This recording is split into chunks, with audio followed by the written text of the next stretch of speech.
Dulot ng malakas na pag-ulan, ipinagpaliban ang pagdinig ng impeachment trial. Ni VP Excuse me Sara. po. Ni VP Sara ngayong araw. Sa kabila niyan, patuloy pa rin sinusuri ang mga audit findings ng COA at kung paano nito binabantayan ang paggamit ng mga public funds. Tanungin namin ng taong bayan kung epektibo ba ang COA sa pagbantay ng pera natin? Ano sabi nila? Feeling ko hindi.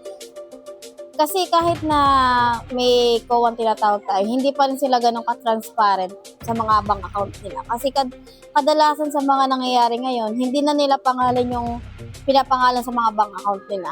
Hindi ko epektibo yun, hindi wala nang nangyayaring corruption dito sa ating bansa.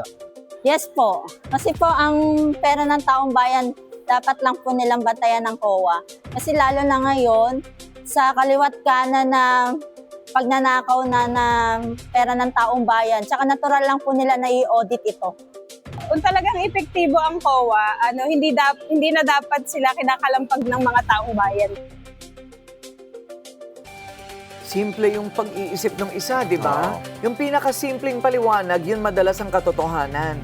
Kung epektibo ang COA, bakit pa rin tayo nananakawan? At bakit may mga question pa rin? Bakit may Diba? mga tanong pa rin? Bakit ayaw nila ilabas itong mga notice of disallowance na hindi pa pala napapanagutan ang binigay na limpak na salapi ng taong bayan, hindi pa nila napapanagutan yan, tuloy-tuloy na naman ang pag-disburse. Pinapayagan pang tumakbo ulit. Eh, dapat maging transparent ang mga ahensya na isinusulong ang transparency. Hello!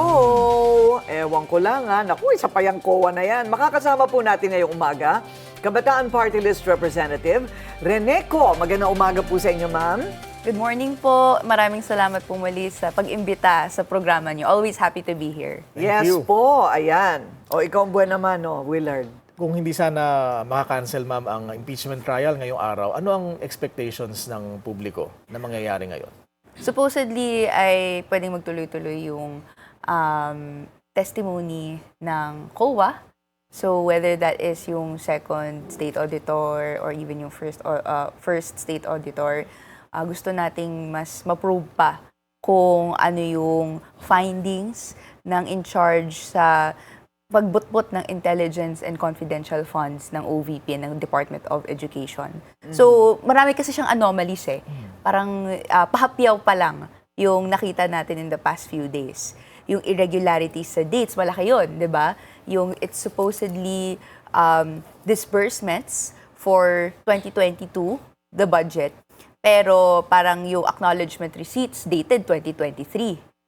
Yung fact na walang official receipts, may isa, puro acknowledgement receipts. Di ba, pagka tayo sa office, merong papare-imburse or kung ano man, di ba? Official receipt ibibigay nyo eh, hindi yung parang ikaw gagawa ka ng slip of paper, sabihin mo, yes, I received this, ganyan. Right. Not counting yung irregularities doon sa sinong nakakuha, yun nga yung name, Mary Grace Piatos, yung irregularities sa signatures, yung NBI finding na thousands and thousands upon acknowledgement receipts, pero 7 unique handwritings lang.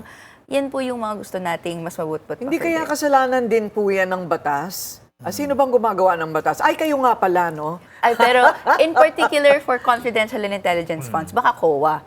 Kasi po yung pinanghahawakan nilang rules sa paggawa or paggasta ng confidential and intelligence funds ay yung 2015 Joint Memorandum Circular. So, gawa yan DBM, COA, yung GOCCs na meron din silang jurisdiction dito. And ako, I agree. No? Yung regulations, meron siyang minimum guidelines. In particular, sabihin niya, okay, ito yung pwedeng gastahan ng confidential and intelligence funds. Diba? Information, etc. Ito yung hindi pwede. So, may mga prohibitions. And yung parang reported spending na medicine, yung reported spending na safe houses, na yun po yung nakalagay na reasons why nag-issue ng acknowledgement receipts, hindi po pwede yun. Pero ako, critical ang Makabayan Block for the longest time sa paggamit, paggasta, and even pag-allocate ng confidential and intelligence funds. Whether it's at the Office of the President, kung naalala niyo po, 4.5 billion pesos for 2026, napakalaki. And kung ganito ka-loose, no, yung parang oversight and regulation sa kung paano siya igagasta, pwede nang sabihin na pork barrel yan or even parang highly confidential or discretionary yung nature ng paggasta na yon. Naku, ibig nyo sabihin, pagka dinesisyonan, halimbawa natin na busisiin natin lahat ng confidential funds, ubos na po yung termino ng administrasyong ito. Kung Well, matatapos man, ha? Well, ako dapat busisiin yun. Siyempre. No? Dahil ang confidential intelligence fund spending, meron yan sa OP, meron din po yan sa mga security forces, pero meron din po nga sa mga hindi dapat naman naggagasta ng confidential intelligence funds like OVP and Department of Education. Wala pong rational, no, na dapat sila yung naghahawak niyan. Later on na lang siya sasabihan na sige, pwede po mag-a-apply kami, tas i-grant na lang siya. Pero that is better spent elsewhere. But Diba? those are only two. Pwede bang makita yung listahan natin? Handa ba tayo doon? Kasi sinaliksik po namin lahat ng mga ahensya ng gobyerno. Well, this is just what we know because yan lang yung medyo public, no? Meron pa doong tingnan natin ulit, ha? Meron pong iba pang mga ahensya na katakataka naman bakit binibigyan ng confidential funds yon. And aside from it being questionable, kahit po yung mga sabihin nating dapat bigyan ng confidential funds, saan nila ginamit yun? Hindi kaya lahat yan should be made public? May nakikita ka ba? Department of Environment and Natural Resources, talaga ba yun? Kailangan din talaga ng confidential funds niyan. What is the process? Do you apply for confidential funds to be disbursed to you? Kami sa Makabayan Block, we look through these all the time during the budget deliberations. Kasi doon po siya, quote-unquote, inaaprubahan. Di ba po? So, ngayon, papasok na naman tayo sa bagong budget cycle. So, inaabangan natin kung sino naman na ulit mag-a-apply for confidential and intelligence funds. Pero at that stage, no, ay dumaan na yan sa executive departments, dumaan na yan sa DBM, dumaan na sa Office of the President. And sila yung nagsabi na, okay, kung ano man yung nirequest ng mga agencies, let's request it from Congress and let Congress essentially go through the process na i-decide na yes, we'll grant it or not. Ako, I can confidently say kami lang talaga yung pinaka-critical sa paggasta ng confidential and intelligence funds. And kung papansinin natin sa ibang mga administrations, lumalaki yung pag-request ng confidential and intelligence funds. And sad to say nga no, na after niya dumaan sa Congress, despite yung opposition natin, ay may mga iilang ahensya na lumalaki yung ginagrant na CIF after niya dumaan sa House of Representatives, sa Senate, and sa Bicameral Conference Committee. Hindi So ba that's sabi- a red flag. Yeah. So hindi ba nga meron pa ring sa mga mayor daw? Local government. Oh, Meron local din. government. Oo. Na Oo. inaaprubahan ng konseho nila. Nakaalyado nila. Correct, Oo. tama. Oo, so yung konseho ang nag-a-aproba, pagkatapos wala na. Pagdating na sa liquidation, hindi na rin natin alam kung saan napupunta. Kasi kahit nasabihin mo pang Philippine Air Force yan, or Department of National Defense yan. So tama lang, bigyan mo ng PNP, di ba? Bigyan mo ng intelligence funds. How did they liquidate? Kasi ano yung sinasabi ni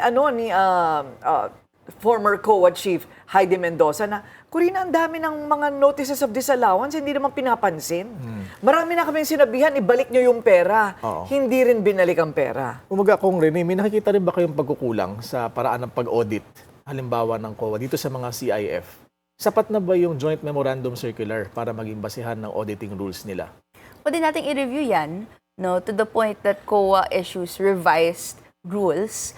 Unfortunate na dito nakasalang sa impeachment trial at dito pa lang natin ibubot-bot yung napakaraming pagkukulang ng paano na-check yung paggasta ng CIF, di ba? Ako, Ms. Corina, Sir Willard, ako, kahit man sabihin na confidential, quote-unquote, yung nature ng spending, hindi dapat confidential yung auditing, 'di ba? Yung pag-check kung tama yung paggasta or hindi. So, sa punot dulo po nito, I think ang pinakadalawa na pwede nating panghawakan, no.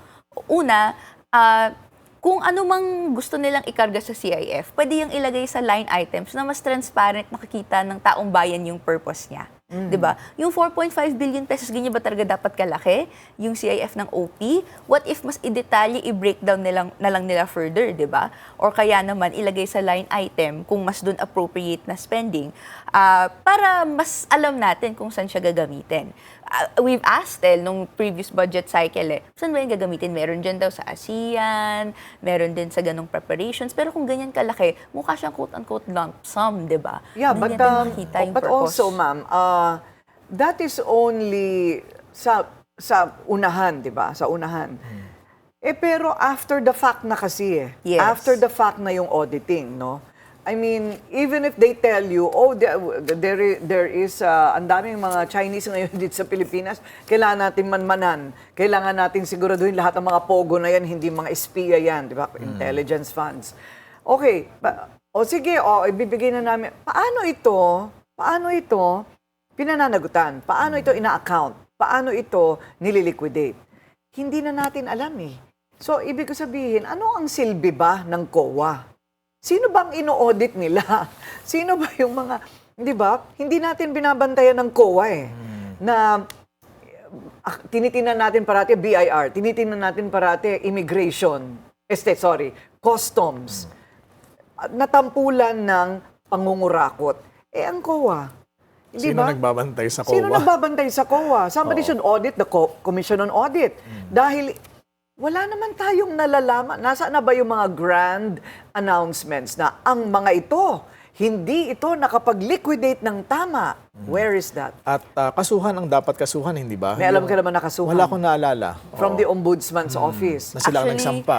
So, kung tatanungin tayo dyan, di ba, ni-raise natin sa budget deliberations last year. Kasi may budget din yung COA, di ba? So, magre-request din sila. Meron po kasing isang commissioner na yung kanyang asawa ay contractor, di ba? For flood control. Tinanong din natin sa ombudsman nag-iimbestiga ba kayo? Kamusta po ba yung pagbutbut nyo doon sa conflict of interest? If meron, ano po bang taya ng COA? As of writing or as of nagsasalita tayo ngayon, wala tayong update na nakuha. Pero yes, no, constitutional body kasi yung COA, yung Commission on Audit. And therefore, may marami tayong inaasahan from a constitutional body dahil hindi lang yan operating at the pleasure of one branch of government. Pero ang trabaho niya ay essentially to provide checks and balances to all branches. Is the head Paano na kung co-terminus ganun? with the President? No. Hindi po. Hindi. Opo. Okay. So parang pag may nagre-retire, no, every 7 years, inaasahan natin ganun, may papalit. Or so ngayon, given na may ganong hindi siya co-terminus, dapat hindi siya beholden at the pleasure of the President. Pero anong nakikita natin, Baka di ba? maybe, ma'am, you should be calling the head of the COA for them to answer all these questions. Kasi halimbawa, may notice of disallowance, tapos paulit-ulit ang notice of disallowance. Kasi binibigyan pa rin ng budget kahit hindi naman nakaka-liquidate, hindi ba? Nakakatakbo pa nga sa mga iba't ibang posisyon. Hindi kaya dapat magsagawa ang COA ng fraud audit and still they don't do it. So hindi ba dapat tanungin din natin ang COA, put them in the hot seat? Actually, parang maaari nating i-review talaga lahat ng paano ba nade-demonstrate ng COA yung kanilang kapangyarihan. Pasok na ulit tayo sa budget season, so kailangang yung sinasabi nilang personnel, yung funding necessary for their auditing process, how effective ba na nagawa ng COA yon, given na papasok tayo dyan sa usapin na yan. So, ako, kung hindi natin nakikita yung COA that is, well, na papatupad yung pagkakaroon ng notice of disallowance, yung pera na sinabihang ibalik talaga, tapos pumunta sa kung dapat saan pwedeng nararapat, pwede nating we go through sa pagbutbut niyan, either through a hearing or itong budget deliberations. And so of course, no, kailangan yung participation ng taong bayan. I think sa kanila naman yung pinakamalaking inhustisya di ba? Look at all these funds na dapat sana pumunta sa kanilang mga local services pero hindi napupunta doon. Okay, ang rekomendasyon ni former COA Chief Heidi Mendoza, that the COA should be totally independent. Yes. Independent from begging for budget from Congress. Kasi nga nakakaramdam daw sila madalas ng pressure.